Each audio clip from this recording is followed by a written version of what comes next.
Also, speaking of which, I've said this on like the past three, but they really need to change the voice of the recording in progress on Zoom. Like, or give us options, because I've heard it now for the past 5 years. And not that Right. it's that bad, but maybe some options would be helpful for Makes their sense. clients. Maybe. Yeah. So just to give us a start too, I really appreciate y'all hopping on tonight. I'm gonna go ahead and let you kind of give the background on how you became maybe the AI chicks, maybe a little bit of background on each of you, and then once again, how you came to discover or create the AI chicks from there. Well, I guess we'll start with each of our backgrounds, and then we can get into our AI chicks meet cute story here. As you could say, I'm already using the phrase meet cute because I am an executive producer by trade and career. I've been executive producing in the entertainment industry and nonfiction primarily on the feature, TV, and podcast side for over 10 years now. And in addition to that, I've always had a affinity and a gravitation towards tech. Even in college, I took computer programming courses. And, I was always actually teetering between the tech space and the entertainment space, and really saw at a early time in my career the synergy between the two. And obviously, digital technology has drastically changed content, video, and the entertainment space, streaming, the list goes on and on of how tech has evolved entertainment and content. So there's always been sort of this parallel dynamic between both worlds that I've always gravitated towards. So primarily my 9 to 5 is executive producing.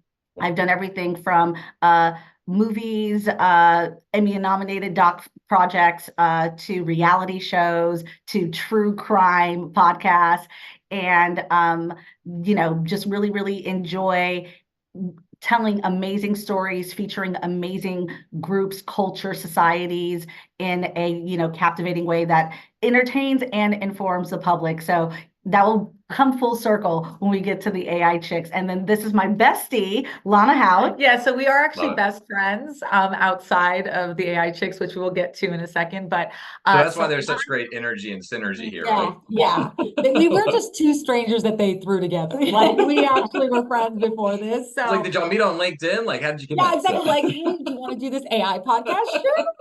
But honestly, we probably would have kicked it off right away anyway, if that's how we met. But we've known each other for over a decade. But so my background's actually very different from Aisha's. So I come from the business background. So my whole background has been in finance, business valuation, transaction advisory. My business is, I'm a business broker and M&A advisor. So I help clients sell businesses.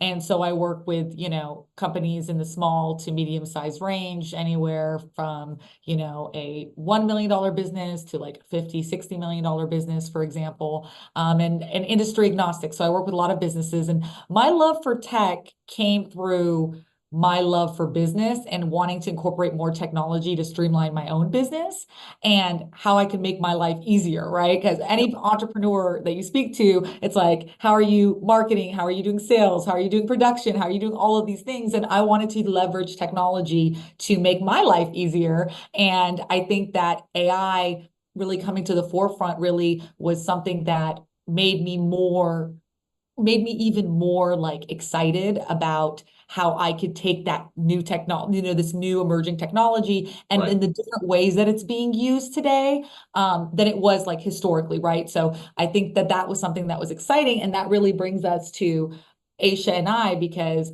we were, I think, at your house. Yeah, so we were separately, obviously we have our friendship, but we were also separately just geeking out over the evolution of the AI technology. And I am a bit more nerdier. So I'm like, learning about Python and taking like AI courses and doing all of that. And we just randomly on like a fun rosé day, sort of best friend conversation, discovered that we both were separately incorporating more and more of AI research, AI information, and new tools in our world separately. She's like doing the Python courses. I'm like looking at AI marketing tools and how I could content create and how I can do social media marketing. And I was looking at it more a little bit from like how I could help my business, but we were both getting fascinated, and it led into a year of us sending back and forth DMs about, do you see this new AI? Oh, do you see this new tech? Oh, Yep. look how they're using it in this industry. And we just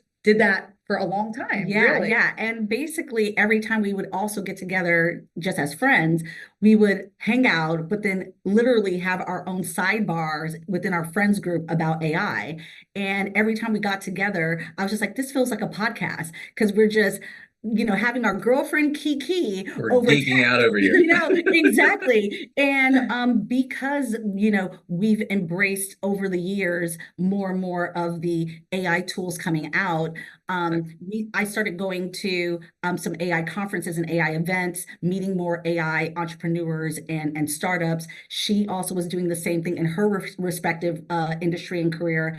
And we were noticing some similarities of every time we went to these AI targeted or tech targeted events and workshops, it was a very heavy on the informational side for those who had already studied it and were already informed about it. Right. But for every average day person, we were noticing the communication gap.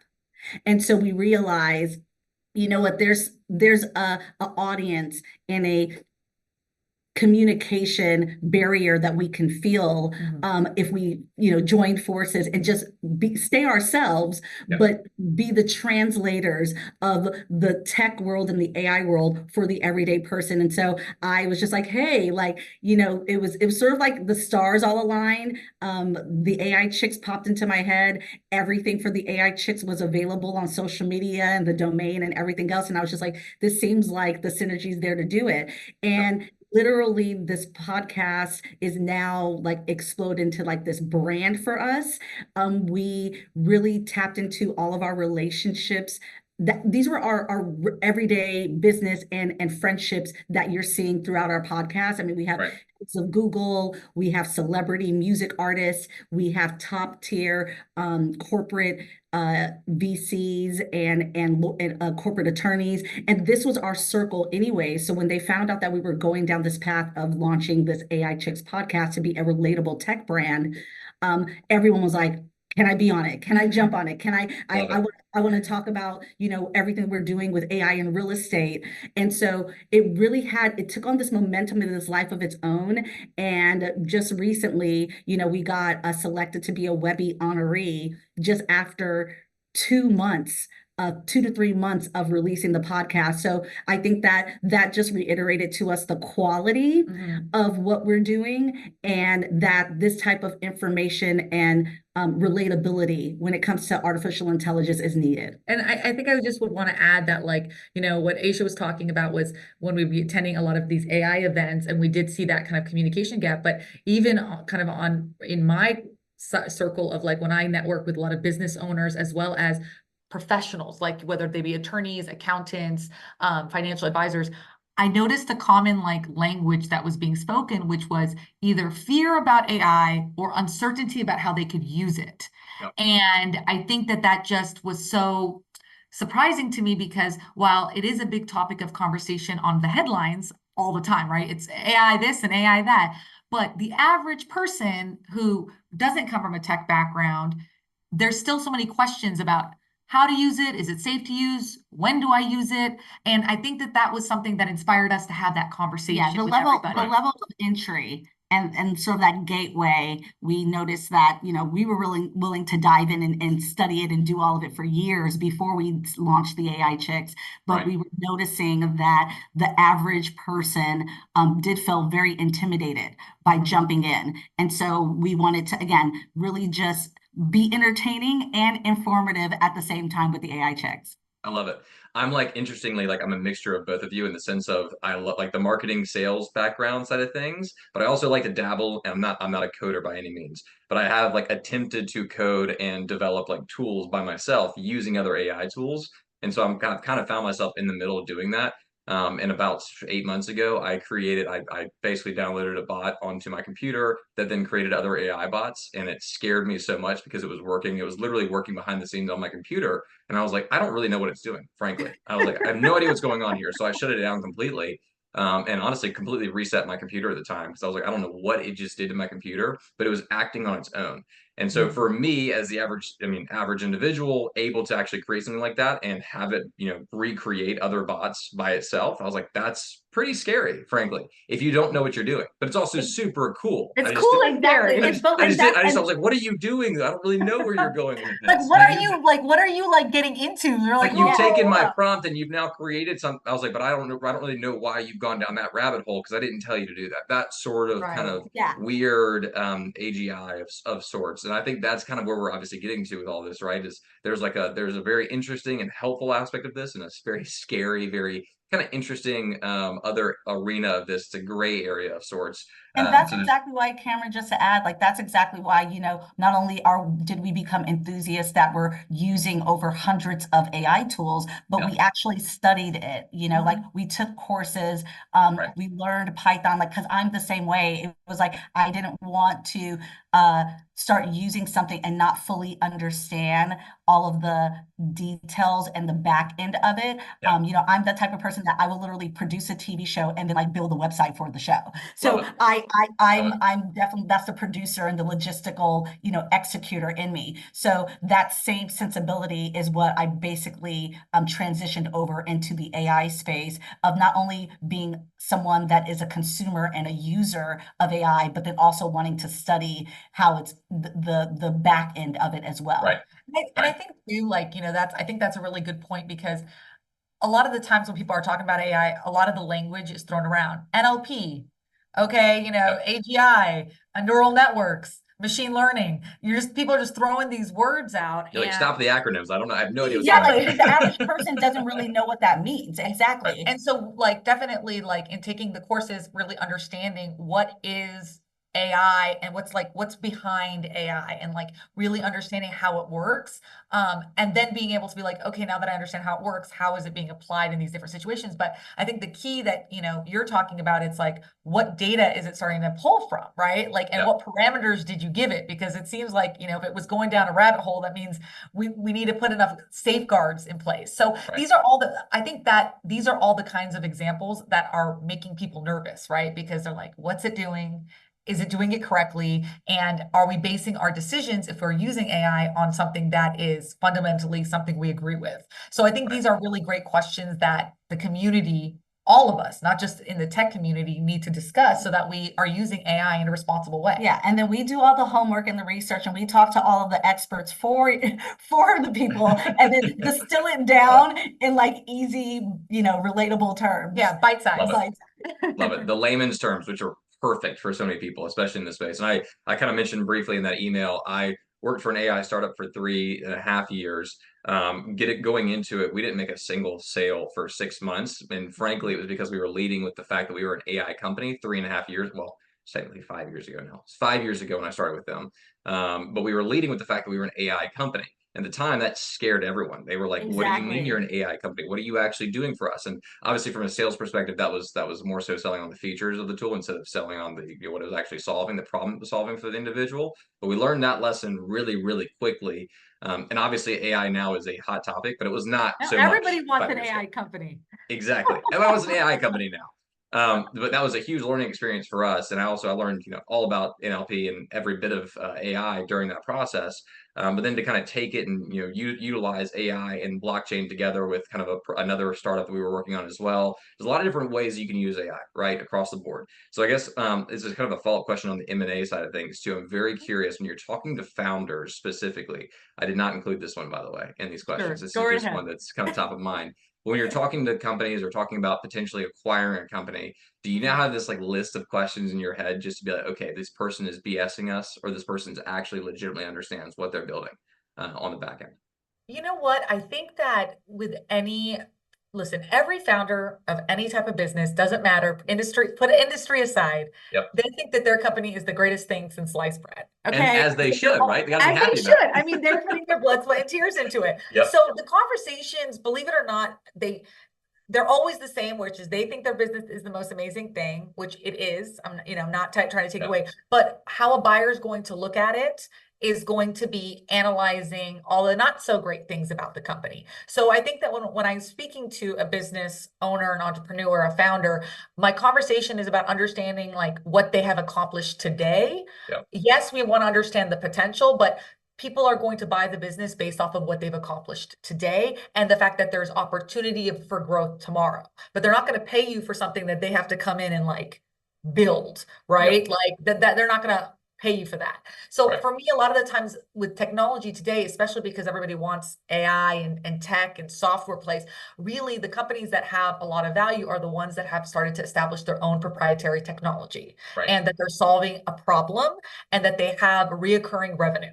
Right. So so you have to think about these different aspects of the business, but I would just say it doesn't really change so much for me as much as I will still ask the same types of questions, but I think founders need to understand that if anything, people are getting more sophisticated and the demands are getting higher. People are not going to spend the same amount of money they would have spent 10 years ago on a business or a technology platform without having some sort of proof of concept and some results shown. Well, I guess you could argue too with like OpenAI releasing their own bots within OpenAI, right? I mean, a lot of companies were using that API to create their own platforms, and obviously a lot of those companies became obsolete once OpenAI did what they did. They brought it all internally, which was super cool for users of OpenAI. Oh yeah, like, we this all is love it because awesome. we're like, oh yeah, well you're starting to bot around. Yeah, I'm like, okay, I've got a podcast. Okay, I work for a construction and roofing company. Oh, okay, I do this or I do that. And it's like I want to travel. I need a travel agent. And I think all of that was super interesting to see how quickly a lot of those companies died off, right? Because of basically them bringing it internally. So this is kind of a follow-up to that to a certain degree. But in regards to the use cases of AI, there's a lot. What is maybe your favorite right now? And maybe it's respective of your industries that you're in, but what is your favorite usage of AI currently? Why don't you go first? Oh, because you already have your favorite, so I'll let you. Okay, yeah, I do actually I have two favorites. Yeah. That's how Okay, you know your so best friends when she immediately knows know. what your favorite AI use case is. I know. People are gonna think like, yes, we are nerdy, okay? Like we nerd out, okay? Like, but we do it fun, right? We're fun nerds, okay? Only a nerd would say that, right? So, but really, I would say honestly, marketing is my favorite aspect of AI. Personally, that I use it for, whether it be content creation, email marketing campaigns, just like visuals, like presentations, all the different ways that I could save time. Because like you said, people are busy. Like most people today, especially with, the advent of social media and the internet, then social media, and now AI, everybody has multiple jobs, wears multiple hats. And so for me, I'm like, any way that I can do what I love to do, which is talking to people and helping them with their business, right? I want to help sell their business. So that's what I'm doing. And I'm excited and passionate about that. So I want to get rid of the stuff that takes a lot of time, right? And I think AI getting rid of those repetitive tasks is amazing. But I think that's what I like to use it for, is all that content creation, generation stuff. But I think something I'm always have such admiration for is in the healthcare space with the predictive analytics and the diagnostics and how people can do like personalized medicine. So I feel like if there's ways to be able to look at, let's say, a scan of some organ in your body and be able to pick up that there are precursors in there for some sort of health issue, and now we can, get in it, get in front of it, if you will. Right. I think that's really cool and a great way for us to just live healthier, longer lives. So those are some of the aspects that I really enjoy. But Aisha, what about you? Yeah. So I'll just piggyback off of the predictive analysis that she was talking about in the healthcare space. I actually really love that same AI applications, but in the entertainment space. I think that the predictive analysis performance and data that now is accessible to everyday creatives and filmmakers is, really even the playing field of opportunities.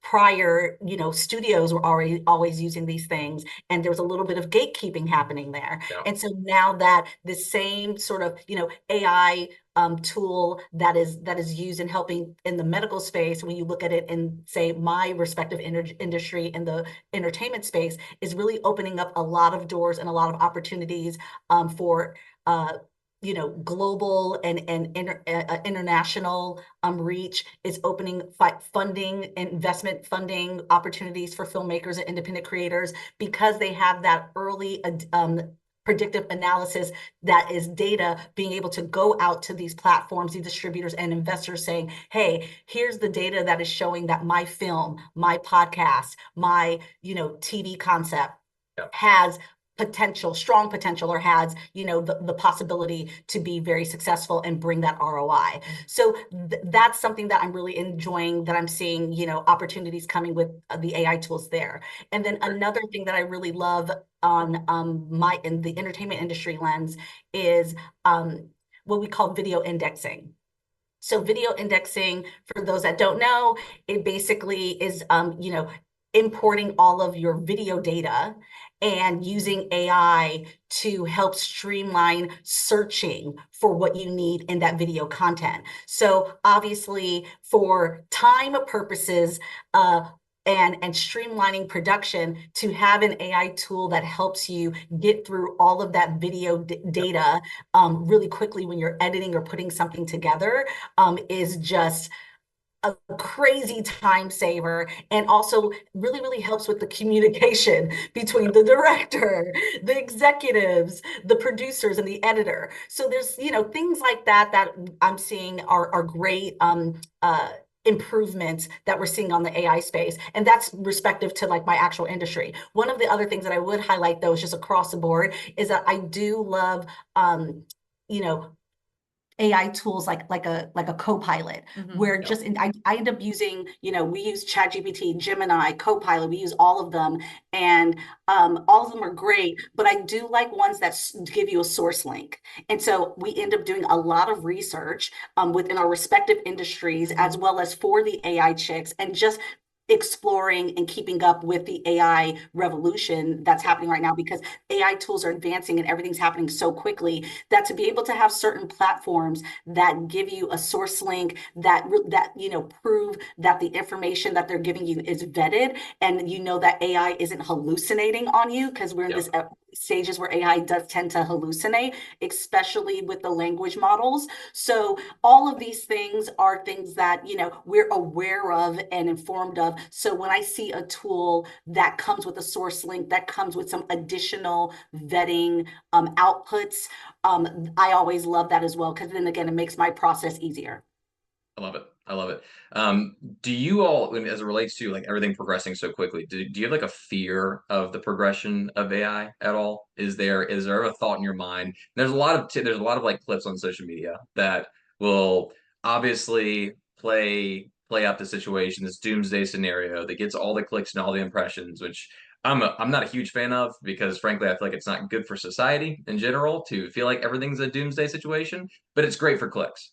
But is there a part of you that's kind of like, okay, as we think about, humans living alongside, the progression of technology and AI, that maybe scares you a little bit?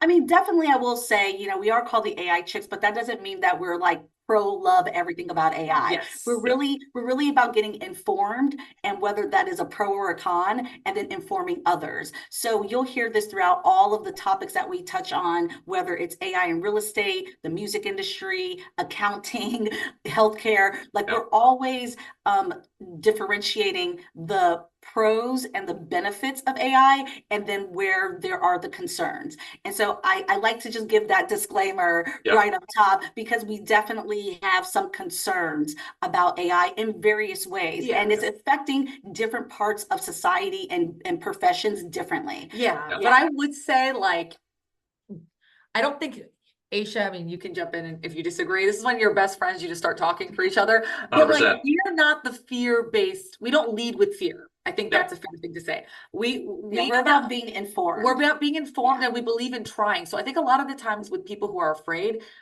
I'm always curious to know how much they've tried using it. Yeah. Because a lot of times people will, I'll be, talking to people, and they will be like, I'm so afraid of it. And I'll be like, well, have you tried it? And they'll be like, no. I'm like, well, okay, maybe like, what we want to encourage, I think, at the AI Chicks, is people being open to technology and innovation, and really being like open to how how it's being incorporated into daily life and using it, right? But to Aisha's point, we're not just here like free for all, AI can do no wrong. Of course not. There's privacy concerns, there's biases that we have to deal with. And so for me, when I think about the problems with AI or the challenges with AI, I'm assuming that we as human beings are going to be proactive and are going to put things into place to manage this risk the way we have done with every technology or any other innovation, right? Like there's always fears, but I think with technology, the whole like robot coming to life and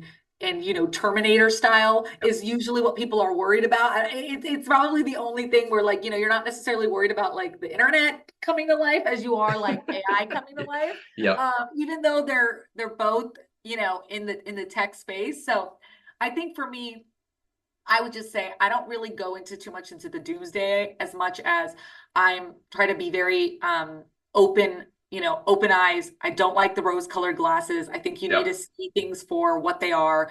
There are the advantages of the streamlining, productivity and doing the repetitive tasks and maybe finding like diagnostics in a healthcare situation and saving someone's life is a potential. But then there is the side of, job loss and, discrimination that we also need to consider. So I feel like it's really important for the tech companies as well as society as a whole to put safeguards in place to make sure that there's checks and balances like there is in any other industry. And just to add to that, Cameron, I think that there's stages, right? And I think that's what a lot of people are tending to overlook.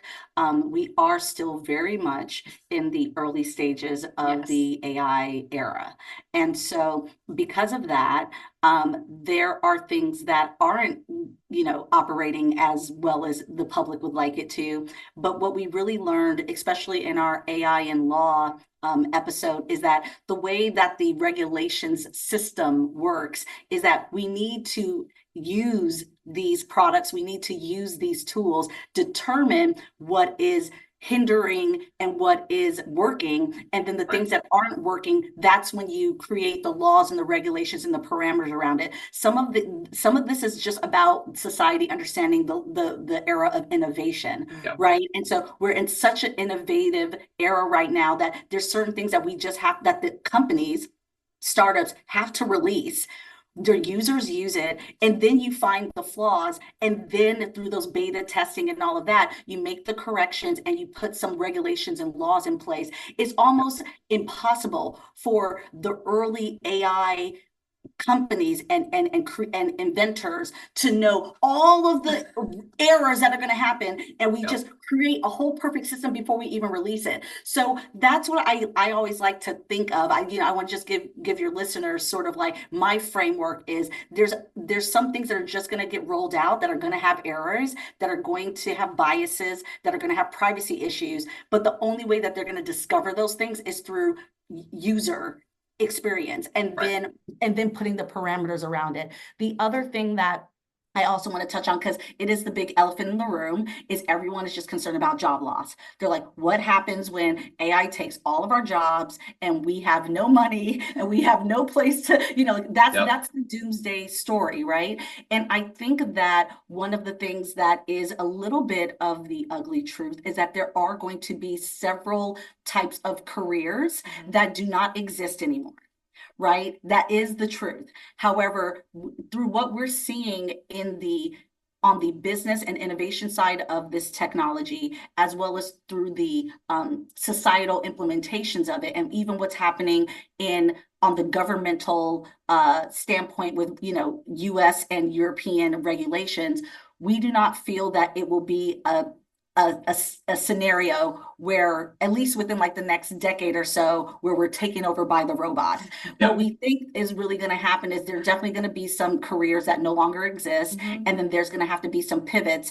And it's actually, the same way as the industrial era. Like, there's jobs that existed then that do not exist now. And before, when we got into the digital era, there were, businesses and companies and industries and subsets that existed that don't exist now. And now everyone, can have sort of their own immediate access through a cell phone or a laptop. So I think that when we look historically at how things have evolved with our society, there's definitely some things to be concerned about, but we also feel as though there's the ingenuity of humans that will know how to pivot and create new jobs and new businesses and new ways of living that can coexist with artificial intelligence. Yeah, like we're pretty resilient. Yeah. Why people react like we're not, but we Well, are. this is kind of a breath of fresh air, frankly. Like y'all are realists, it sounds like. Yeah. You're both very much so realists. Is that correct? Yeah. Awesome. I think,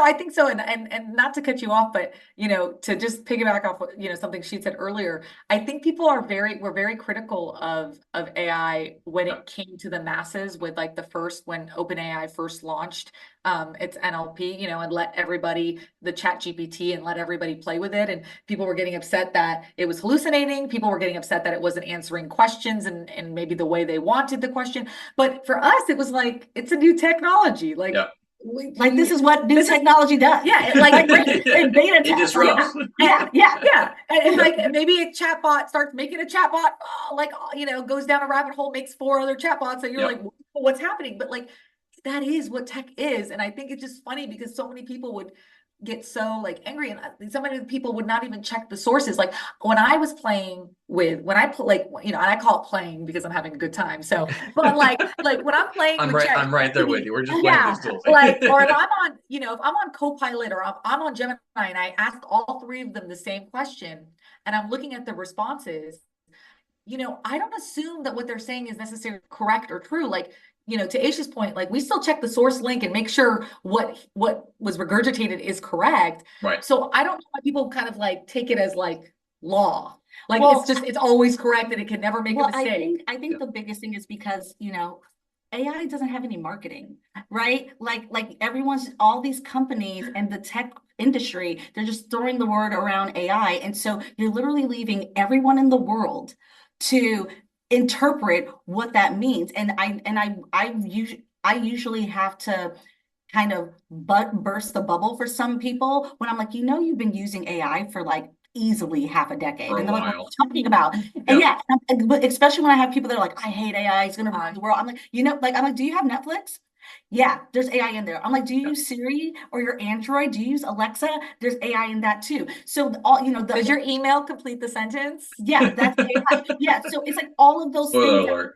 Yeah, sorry guys. Yeah, but that's the difference is because that's marketing, right? Like speaking of you guys' love for marketing, like it wasn't being called AI. It was being called Siri, Alexa. It's called, Netflix suggestions, Spotify music suggestions, Snapchat filter. Yes, Snapchat filter. So it's called that. So this whole time, people weren't realizing that AI was they were using it and it's embedded in all of these different features that you've been using. And now that was just like the baby crawling to now, now you can start using other tools that allow you to run. Yes. But I think that's the big thing is AI as an industry doesn't have that marketing like a Nike or a Gatorade or a McDonald's where people understand that they've been using it and now here's some like all different applications of it. Well, now they have the AI chicks. Yeah, and you got the AI chicks. Absolutely. They have this collective but this is exactly why we didn't talk about it being AI at the time, because people were not didn't understand AI in general. And so I think it goes back to like kind of the marketing genius of a lot of these companies, though, to not name it as AI because they knew that it would freak people out at the time, because it's still in this post like transformer era of sorts. And so I kind of think about AI in general and the impact it's had on like small businesses and businesses that you wouldn't think are using AI. But I went from an AI background into I now work with a roofing and construction company. And it's been a very interesting transition because I've been pushing AI and new tools the entire time to kind of advance us in the service-based industry. Not a space, frankly, that I consider myself ever getting back into, but I realized how much of an opportunity there was to implement tools like this into this sector and kind of see the growth happening. And frankly, I mean, we've grown very rapidly over the past 3 months in this company just from new systems being organized. And for prime example, when I first got started, I started pushing these new tools, sharing them with the teams that, hey, we need to start using ChatGPT for our contracts, for our emails, for our information to get it out to people. And it took about 2 or 3 weeks for the team to start using it internally. And now we use it every single day. And yesterday, I created a contract that we sent out same day, was signed same day for something we've never done before. And we didn't have to go pay $1,200 to a lawyer to do it. And I mentioned that, and I've told people internally, I was like, I use ChatGPT on everything now. And they're like, well, then that saves you a lot of time. Like, yes, it saved me a lot of time. I really don't spend as much time on those things. I get to go actually out and speak with and develop real relationships and partnerships for the business instead of sitting there for 5 hours writing a contract that I'm frankly not capable of doing because I'm not a lawyer. I shouldn't be writing the contract. So it helps, it revises things, and we're now using it for contracts and for estimating and all the above, which is just insane for everybody that's now utilizing it. So that being said, there are so many different businesses that still are on the early stages of doing so and are even considering using it because they're like, hey, I don't really want to use it. It's like you need to use it. That's going to separate the company. I mean, specifically to what you're talking about with your construction company, right? Like that's going to separate them from their competitors because the people who choose to ignore AI or put it in a box and just be like, I don't, or on the shelf and be like, I don't want to deal with it. Honestly, they're going to be left behind because AI is something that gives such a competitive advantage in being able to get rid of repetitive tasks and be able to move fast, right? Like, look, if you're able to do something that would take you 5 hours in 10 minutes. 5 minutes? Or 5 minutes. I assumed you read it a few times and made some corrections. Okay. Like I was giving you I was trying to help you out. But he's like, okay, 30 seconds. It might have been 45 seconds. Okay. All right. He's just like, taking chat's word for it. But what I'm just saying, like, if that's the time save, then those companies, and I think that's something that I really am so passionate about because I love the entrepreneurial space. Is just that like, you don't have to be a tech company to be using AI. You could be a roofing company. You could be a PR company. You could be a restaurant. Like you need to figure out ways to like really like streamline processes. So I think that's awesome. But it's also interesting to hear that when you were trying to incorporate it, that you felt like that incorporation took a few weeks. Like it wasn't this, everyone's just clamoring to jump on. And I think that we're as a society, there's the people who are jumping in the deep end like us. And there's people who are like, there's the first responders and then there's the late adopters. Yeah. Well, and I think people just in general, people don't like change, right? Yeah. And I think that's one of those things I'm realizing. I love change. I love new things. It's like all the above. And that's just how I've always been. But that's not everybody's personality. So for the people that don't love change, they're hitting a brick wall hard with AI. Yeah. And one of the things to just also highlight is some of these tools that that business owners and companies are used to using, they're just going to start seeing those tools and softwares implement new features. And then those features are going to be AI backed anyways, right? So if you're a company that is used to using this standard industry accounting software, all of a sudden that accounting software business is going to start to be rolling out AI features. And then that's the thing that we're also noticing is because we have a platform that we're speaking to people in every single industry from, entertainment to real estate to medical. And so we're seeing that some of these things are slowly being rolled out, even if they're not diving first, head first like you are and like us, but it is inevitable. And I think that's the thing that we always try to highlight to people is there is the opting out, but if you completely opt out, you're going to be like that person that still has the flip phone and everyone's like, what are you doing? So now you have a pin. Now it's coming down to we don't even now have there's phones. Always wearables. For the record, I'm not a fan of the wearables at all. I'm just going to put it out there. I'm still not there yet.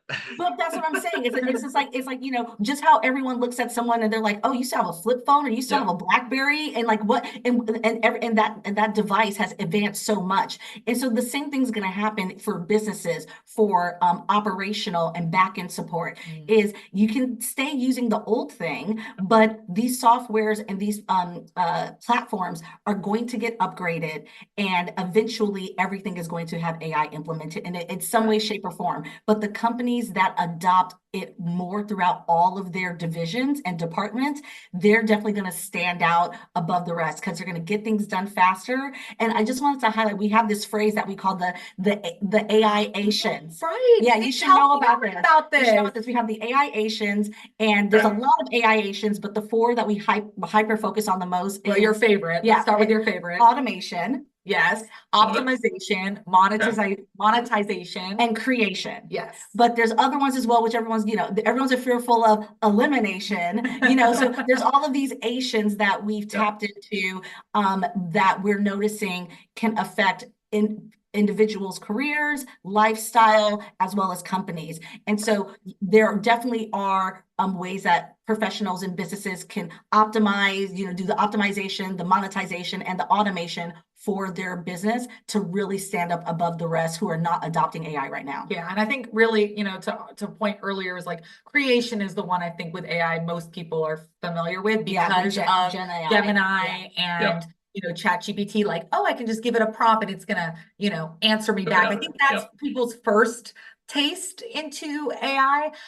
But once you start working with AI, just like to her point, just the ability to video edit, to streamline things, to even have it like read an email and be like, you know what, is this sounding, professional enough, or actually I want it to sound a little bit more casual. Like, I think that's what's really cool because you don't have to be a trained, journalist or writer to come up with a nice piece of work that you can send to somebody to I don't think communicate. people realize it's like you can just have AI listen on your team and meetings, and then it will create tasks and schedules. It will outline. It will outline things for you just to give you a heads up. It's not maybe doing everything, but it does remove some of the minutia that you have to do or that your assistant has to do. It doesn't mean you have to get rid of your assistant. It just means that your assistant can just be more productive. So things like that is all the things that we're paying attention to and sharing with people. So I definitely have a Fireflies account, and it still pops up and connects to my Zoom every single time. And I did not delete it, but I'm definitely not paying for it anymore. But it still shows up every single time. And so when it first kind of came out, we were using it for recording our sales calls, and then taking that information, dissecting it, and reviewing it as a team, which was great. But the first week or two, I basically said I'm not using it. I was like, I'm the top sales rep here. You're not gonna be using AI to listen in on my sales calls. That's how I felt about it initially. And then after a little while, I was like, I get it now. I understand. But I think we all have to kind of come to this realization too, for like wearables or whatever else it is. Our phones listen to us on a daily basis, right? It's consuming all of our information regardless. So listen, it's is no it really mistake a that if big you deal? say you wanted a new TV and then all of a sudden all the ads on your phone are for new TVs. That's not a coincidence. That's what I was saying earlier, Cameron. They've been just crawling us there. All of these features have slowly been there in our society for at least definitely for the past 5 years, potentially for the past 10 years. And so all of these features were slowly rolling out in different, variables in different ways. And now it's just going to be like, on steroids, if you will, with So should we all just get a Neuralink at this point? Is that the plan? Are we down? I've been like, that might be, are people going to have like Neuralink parties? Like, oh, we're all going to go Neuralink in today. Look, they can test it out a little bit more. And going back to your Firefly and people wanting to understand if they should be, talking about confidential material over some of these note takers and other AI tools. Some of them, if you read the fine print, that's one of the things. A lot of people don't tend to read the fine print of these softwares and platforms that they use. But some of them do say, like, we do not ingest your information into our major, database. So some of them say that. Karen's like, I'm not saying that that's true, but I'm just saying some of them do acknowledge that they do not do that. And some of them, just leave it to the imagination. They don't say if they are or not. But there are some of the more newer AI tools that are acknowledging people's concerns, and they're making it a point to say, we do not, incorporate this information into our general database. The other thing that some of them are using is that you can opt out of certain features. So if you don't go in and opt out certain things, then yes, it is collecting all of your information for their general database. But there are others that you can filter, just how you can do with cookies, right? Like can accept all cookies, or you can go in. It's a pain in the butt, but you can go in and change the cookie access of every website you go to, right? So it's that sort of dynamic that's happening with AI right now. And then maybe we won't be able to get around it in the future, but as of right now, that's where it's at. Maybe this is already a business, maybe somebody's already doing this, but just to that point about opting out of things, there really should be somebody that creates a tool that allows us to opt out of everything very simply for every single app. Yes. It should allow me to just add one more thing to my phone and then say, do you want to opt out of these certain items? And say yes. And then do it across all of the across all platforms. apps and all Yeah, and I think devices. that's awesome. And I, Unless if that's already created, that's great. I want it, but yeah. So. Well, and if it's not, then make sure to trademark and patent that. Yeah. It's already out. I love putting ideas out there. If somebody takes it and runs with it, it's great. It's better for the world. It's better for the world. So yeah, it is. I mean, that's a great idea, but I think but you know what? You only discover, I think something that Aisha and I talk about often is because we test out all these different AIs, these AI tools, like we started to see like where the holes are. Because a lot of the times, like for example, in this conversation, you're bringing up, like, why is there not this one thing that we all sign in and we just opt out of whatever we don't want, and then we just do it once and we're done? Wouldn't that make life easier, right? And so, but it's only in having these conversations and in, working with different models, do you start to see the problems or issues that could be solved. And like one thing, even on the content creation side, I was like, man, there isn't really like a very good, or I haven't really experienced yet a very good AI that does all the things that I want it to do. What it will do is like A, B, C, D.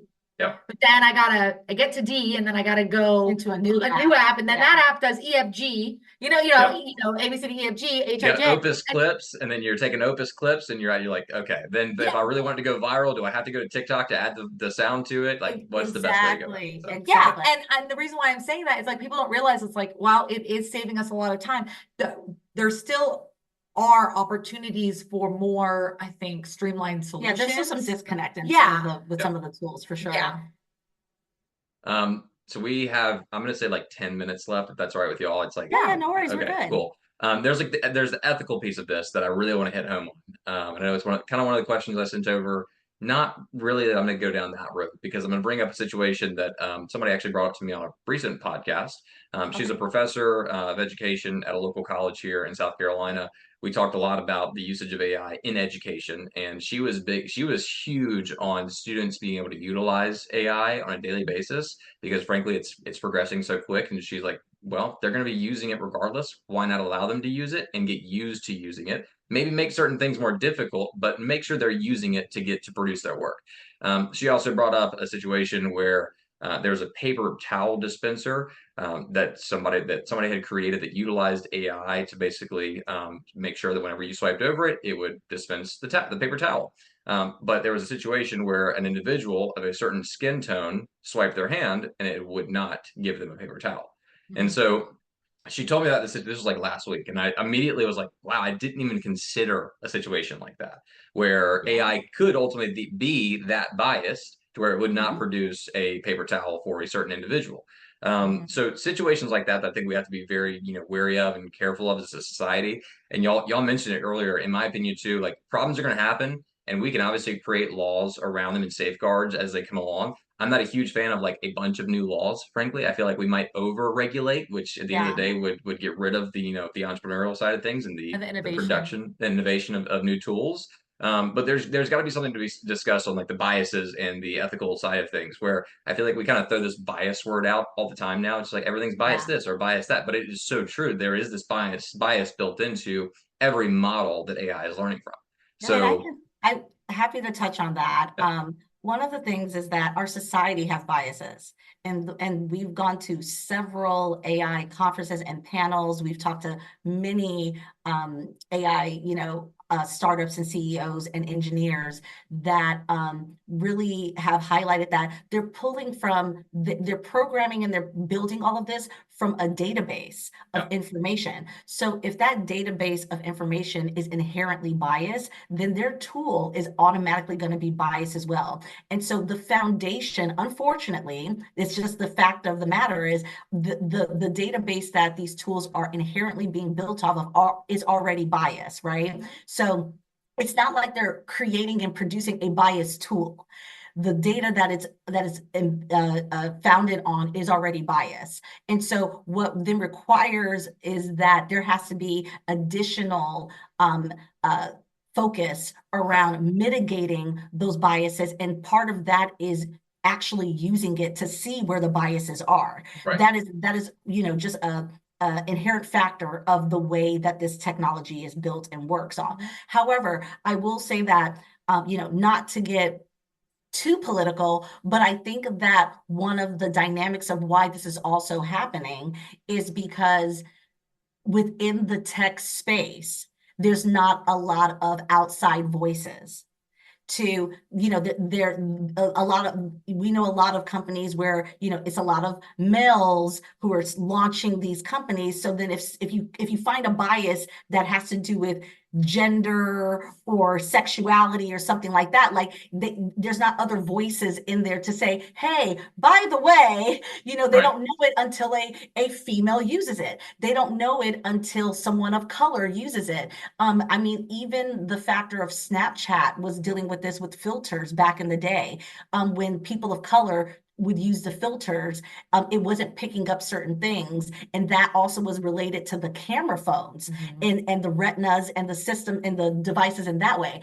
So, but if the people building the filters are not of various colors, some of them won't even think, some of it is like an unconscious prejudiceness where they're not even realizing, oh, hey, would these shades and cues of melanin get picked up by this filter, right? So there's certain things like that, is that I think that on the tech industry side and in the AI industry, if they were more taking more of an initiative to have additional focus groups or have more people as advisors and on the consulting side, working with them, I think that they would be surprised of how new voices would catch certain things that maybe they wouldn't normally catch. Yeah, and I think that has to do, in your example too, with the paper towel in the hand, it's like for it to understand that when a hand, goes over the device to dispense a paper towel, it was based off of training data of what, like different hands, like that we have to understand what the training data was of. So if it was the same, if it was 5 people and it just learned, and if they were all like, fair skin, of different, even if they're different varieties of fair skin, but there was not anybody in that data set that, let's say, was of a darker pigment, then obviously the computer doesn't understand. It's like when you show, example, it's like if I upload a bunch of pictures of cats into an algorithm and then show it a picture of a dog, it's not going to understand what that is, because it's like, what is this? So I think that that's something that is really important for everyone to understand, is like AI is only as good as its data. So if the data isn't both diverse in like having like lots of different types, so like in the issue of like skin color, having all the different types of skin color ranges, right? But then also you need to have like depth. There needs to be multiple examples of each, color palette, if you will. That's the only way the computer's going to learn. But if it's only based off of 2 colors, then you can't be mad when you introduce a 3rd color and it doesn't understand. And that's why I was saying that's why I think there is the responsibility for the tech industry to have these committees, have certain committees, do partnerships with certain nonprofit, multicultural organizations, things like that, where you get some other insights. Because I guarantee you, if they had that type of dynamic, one of us would have been like, hey, like, can I do this? But again, if you're not in that dynamic just as a person, you're not going to naturally think about those things. That's what I'm saying. I think some of it is too just accidental, subconscious biases and prejudices that they're not. That's not even coming up in conversation sometimes until it's in use. But you know what? Even accents, like that was a big one with accents and voice recognition with AI. Yes, they probably didn't have any Southern people helping them out. No, but exactly. No, that was a big. There was a big, So like, one of the AI companies ended up doing a partnership with Howard or HBCU to start embedding and training on what they were calling, you know, Black voices or whatever. But that's what I'm saying. It's like they're now doing it, but they're doing it in hindsight when an issue comes up. What I'm speaking of is like, hey, tech companies, hey, my friends that have, you know, hey, my friends that are the CEOs and heads of AI companies, like start, if you don't have certain voices already in your company and your infrastructure, form committees, do some strategic partnerships, and start to use those people as advisors and sounding boards for, you know, the tools that you're rolling out. And there's a couple parts of that too. So I think the vast majority of it, in my opinion, is not malicious either. I think it's a lot of people I would agree with that. innovating. Yeah. Right. Innovating early on. They're moving fast. They don't really think about these things. They're building a tool. AI Like, this works super Yes, cool. We the don't AI have the race funding to pay for this yet, but we're going to do it anyways. And so I think a lot of people oftentimes see this as, oh, this is super malicious. These are terrible people, these tech company owners. And I'm over here being like, okay, I saw it happen. From the beginning to the end of the company I worked with. You're just moving super fast, and there's certain things you don't really think about. And unfortunately, that does occur from time to time, but it doesn't necessarily mean they're a terrible person, right? Exactly. Or that the product's terrible. And we're seeing the product's terrible. Yeah. It's we're seeing the same thing. Like we'll go to these like exclusive, not to sound too much like the It Girls, but we get invited to these like exclusive AI dinners, and we're having these conversations with some really, you know, top people in the industry, and we're bringing up things that they haven't even thought about. And I'm talking about, these are like veteran engineers and programmers. Like, oh, that's a good idea. And we look like, we're like, this girl, like, well, does it do this? Like, is it there? And they're just like, wait, we never thought about that. And I'm like, yeah, like you guys have to have other types of voices, because what you're creating is for public consumption. And so have other voices in the rooms to really, you know, elevate what you guys are building. But, you know, to your point too, Cameron, is just like, you know, when you think, for example, like if you use AI for like job selection, right? And let's say you're thinking about a doctor, you're using AI to find a doctor. If that data is based off of history, where all the doctors were male, you know, for a long period of history that, you know, women were not, you know, didn't get to be doctors, then you can't be surprised if the AI using that historical data keeps wanting to hire a male doctor, right? So then it becomes okay, wait a minute, we need to pick data that includes males and females and with different specialties and different, what, you know, whatever, like the list may be. But that's something I think people forget, is that like, if the historical information was already skewed, no surprise that the output's going to be a little skewed. But it's still a super cool tool, and they're on the right path. They just need to micro adjust. And again, and not that we're trying to give them a pass for overlooking these things, but I'm just saying is that for me, it's happened enough in the industry now. Like we've been catching, you know, ethic issues and bias issues and privacy issues for a while now. And so I'm at the point of like, I just feel that the industry also needs to start putting some new dynamics in play to get ahead of it, now that you know how the standards have been happening with new projects. 100% agree. I'm curious on the M&A side real quick, as it relates to the purchasing of businesses, for people that are interested in acquiring new businesses and maybe wanting to comb through a bunch of data very rapidly to get to the right business for them. That was actually where I was at for the past 2.5 years. I put bids in on multiple businesses. I was planning on hopefully going down that road. That's really what I wanted to do. Unfortunately, none of those ended up coming to fruition. Maybe at some point in the future, but there's got to be plenty of tools now that you're using on that side of things to acquire new businesses to help people that are looking to purchase those businesses. So what do you maybe use? Yeah, I mean, I think a lot of the times, like, I think there's the intangibles that no one wants to focus on, because like, yes, there's a lot of databases that you could get access to where you would have the purchase or the asking price of the business, the industry, where it's located, right? But a lot of the times why people do not buy a business comes down to, is there a key man risk issue? Like, oh, you know, that's not going to be something that on any, you know, open data set is going to tell you. If the financials are poor, that's not going to be revealed there. So I'm kind of giving these examples or is there high customer concentration? Maybe 50% of their customers is one person. That's or one company, right? That's a problem. So a lot of the times, I mean, you know, just so you know, only about 20% of businesses that go to market actually sell. So it's not a high number. And some of these reasons that I'm mentioning, key man risk, poor financials, customer concentration.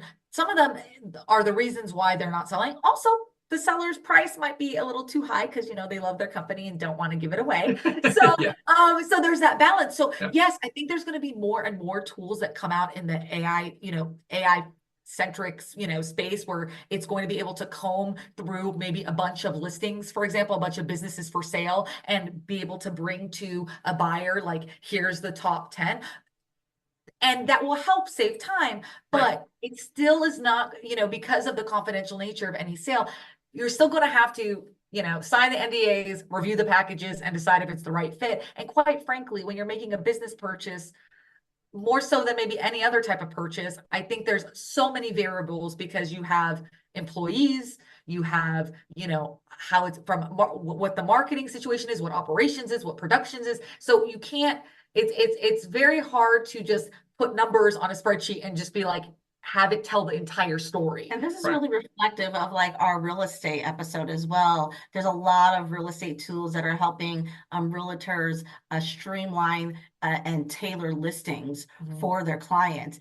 And they were just saying, even with that though, like there's still that personal dynamic in there where like Yeah. some buyers just want to know who's buying their house and if this is gonna, if they're gonna raise their family in it and things like that. And so it's like at some level, there is the humanity there with how we are, you know, how we are doing business in different industries. So it's like you can use the AI tools up to a point to streamline the best offer. Does that area have great schooling? All of those types of things. They, you know, the seller can use the AI tool to vet what's the best offer and things like that. But then at the end of the day, there are those human elements that still come into play that we've been learning as we have different conversations with experts. And I think too, like just from the M&A side, I just want to say, like, I think deals are so specific to so many different variables in each deal that while I believe like I could probably create a couple AI tools to like streamline doing deals, Yeah. there's still so much that's a judgment call, right? Like, and I'll tell you, I've had deals happen because the buyer and seller liked each other. And because they liked each other, they agreed to terms with each other that would never fly if they hated each other. Okay. Yep. Like, and I'm just saying, but see, that's something is like, that's emotional intelligence. That is a cute, the humanity just came into it. But there's some deals where there's like, you know, it's strictly business. They don't like each other or dislike each other, and they're going to want to follow things, whatever is industry standard or is normal, you know, in transactions, they're going to want to follow that. And I've Right. also seen deals that have just been complete creative structures because both parties had different motivations on why they wanted to get the deal done. So, you know, Cameron, I feel bad. I feel like, you know, you might have wanted me to tell you this really cool AI M&A tool. I was like, give us some tools. I haven't come across any tool that I would like, you know, Yep. stamp Like and say promote, yeah. like that I would promote. But yeah, always happy to have sidebar conversations with you. Cool. But it's really, I think it's really great that we can use this technology. But in something like M&A, I still think you need sometimes traditional old fashioned, you know, having the parties meet and go over the numbers is the way to go. It's a hybrid. Like Yeah. honestly, there could be a better MA tool Yeah. that Lana and you, Cameron, can create. But Let's go get that money. Looking forward to it. Yeah, it definitely seems like, you know, that we're seeing across the board. There's certain industries where there is a big human factor, an emotional intelligence factor to decision making. I love it. On the Asia, on the production and the film industry side of things, maybe this is kind of a question for both of you, but I'm just gonna maybe push it towards Asia for now. As it relates to AI being used in like CGI and you know, not using actors or actresses as much, is there a big fear, y'all? I mean, considering where you are, is there a big fear that you feel in the space from AI taking actors and actresses' jobs and roles in that regard in the very near future or now? Yes, I mean, definitely that was one of the big factors, one of the major factors for all the strikes that were happening. The concerns in our industry are still there. And they have started putting some, you know, safeguards and parameters around it.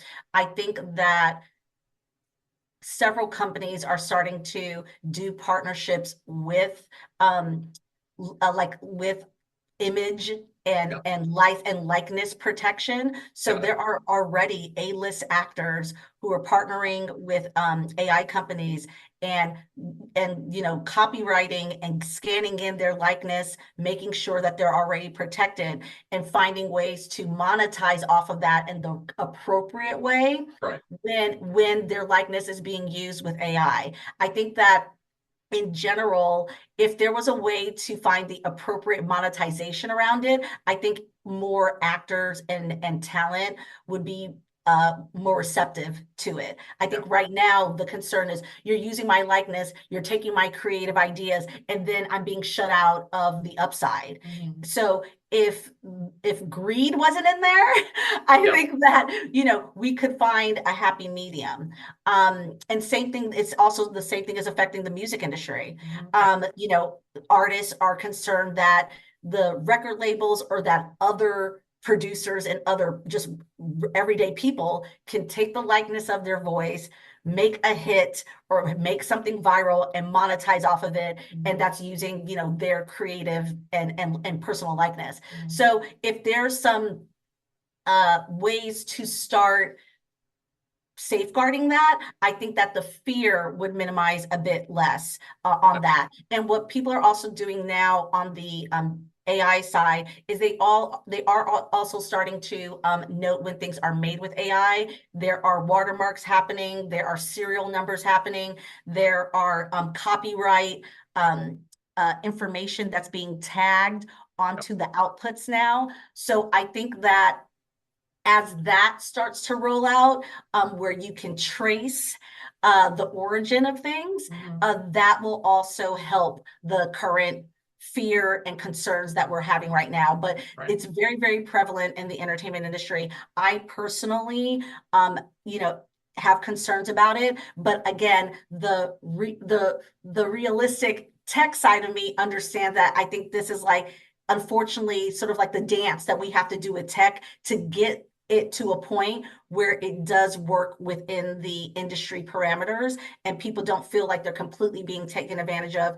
And then obviously protecting people from deep fakes. I think the deep fake issue is the stronger concern here, outside of just you did a, you did a commercial and now they're taking your likeness to do 5 more commercials. In that scenario, I feel like, and I think part of it is to Aisha's point, it's the permission aspect and then the compensation aspect, right? Making sure that person said, okay, I'll come in for one, for the first one, and then you can use my likeness for the next 3, but this is what I'm agreeing you to use my likeness for. This is what I'm agreeing for you to say. This is how much you're going to pay me for using my likeness.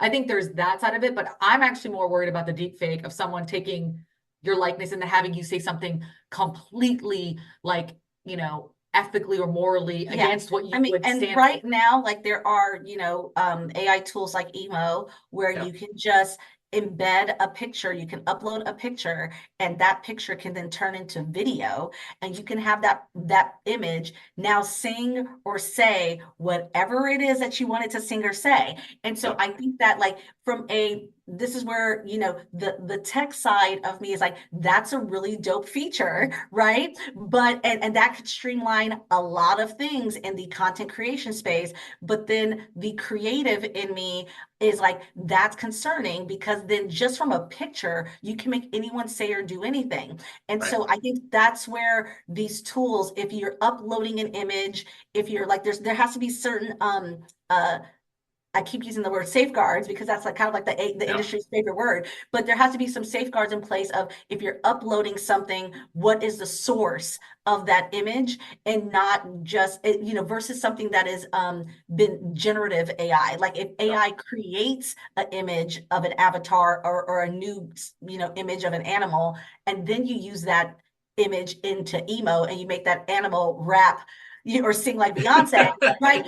That's very different than if you're grabbing someone's likeness off of Google Images and then embedding that. So I think also too, it's going to change a lot of features and protection around how easy is it to screen grab or just pull an image off of Google Images or Getty's Images, things like that. I think it's affecting a lot of different factors and different laws. And different laws and protective. But I have already seen some companies starting to mitigate those risks by including serial numbers, source information, and adding limitations to their platforms. Love it. My mind immediately goes to misinformation in political campaigns. And I know obviously we're going to be running into a very interesting end of the year. And I'm just curious to see how often deep fakes are used and whether or not we'll know if they're even, deep fakes at the end of the day. I mean, there are AI tools that can catch these things, right? Yep. So it's interesting. It's like, that's when we get into the AI wars, right? Like there's an AI tool that can create these deep fakes, and then there's AI tools that can actually monitor the deep fakes and pull them off. It's the same thing with you mentioned like education, right? Like there are deep fakes there are AI tools that can help you write essays and papers, and then there are AI tools that search for plagiarism. So, that's what's gonna, I think, end up gonna happen, where a lot of these media platforms and a lot of these news publications and reporters and things of that nature, we're gonna have to, and even social media platforms are gonna have to start sourcing and using AI tools that look for deep fakes and do a deep clean of their platforms to help mitigate that. I think at this point in the podcast, it's very clear that this conversation could go on for 5 hours, maybe 10. Considering you all let me know that you had an event to get to, I do not want to hold you much longer. No worries. But first, two final questions. First one is, when are you coming to Charleston, South Carolina for the second episode? Oh my God, we need to put it on the books. Tomorrow. When is a good time? You know what? I've been to Charleston before, but it's been a long time. When's a good time to come to Charleston? So the next few months are super hot, right? So September, October gets better.